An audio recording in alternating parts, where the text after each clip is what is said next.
ఏంది నా పేరు ఎందుకు వస్తాయి? ఎమ్మెల్యే మనసు ఇప్పుడు నీ మనిషిగా వాడు నువ్వే రాసినావు కదా.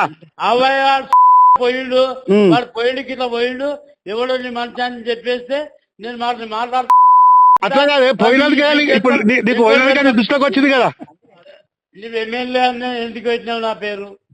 అది నీ మనసు కదా. మేము రాసిన 3 పేర్లు అలాగే నీవు రాసిన పేరే కదా. మేము రాయలేం కదా. అవి నీ ఎంబడి వచ్చేలే కదా, నీ మనసులే కదా. మేము మా మనసు అట్లేం కదా. కరెక్టే కదా, నా మనసే కదా. అవు అదే మాట నా తోడొచ్చి నీ మనసుకి ఇట్లా ఇల్లు నీ మనసులో లంగలు ఉన్నారు, నేను మనసులో పెట్టుకుంటా అని చెప్పాలి.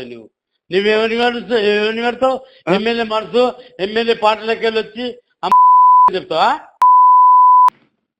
ఎవరు చెప్తున్నావు? గలీజ్ మాటలు బూత్ మాటలు మాట్లాడితే ఎట్లా?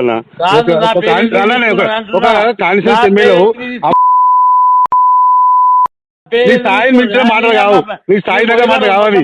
స్థాయి మర్చి మాటలు అవుతుంది అవి. కంప్లైంట్ నా పేరు తీసుకున్నాడు వాడు ఎవడో ఇట్లున్నాడు అని చెప్తే వాడిని వీకేస్తే వాడు తీసుమాకన్నా నా చుట్టమాడు.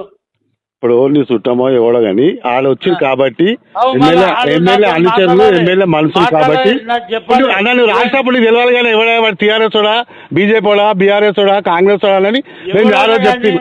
ఇగో గిట్లా నువ్వు పెట్టినాడు గిట్లా చేస్తున్నాడు అని నాకు ఒక మాట చెప్తే నేను తీసేస్తా. వాడు నా చుట్టమా?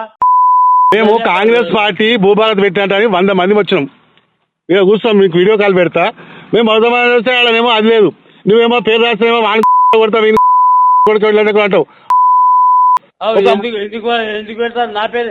నాకేం సంబంధం? వాడు పెట్టినాడు, వాడు పోయినాడు, వేసుకున్నాడు, నాకేం సంబంధం? నువ్వేంటే కదా నీ పేరు, ఇప్పుడు నువ్వేంటే కదా నీవు రాసావు కాబట్టి కదా. నేను ఇంకా మంచిగా తెలియకొని నేనే పెట్టినా కదా.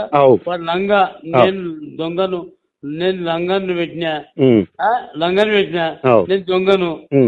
కానీ నువ్వేం చేయాలి? ఇగో నువ్వు పెట్టినోడే లంగా ఉన్నాడు అని చెప్పేసి నాకు చెప్పాలి. అందరితో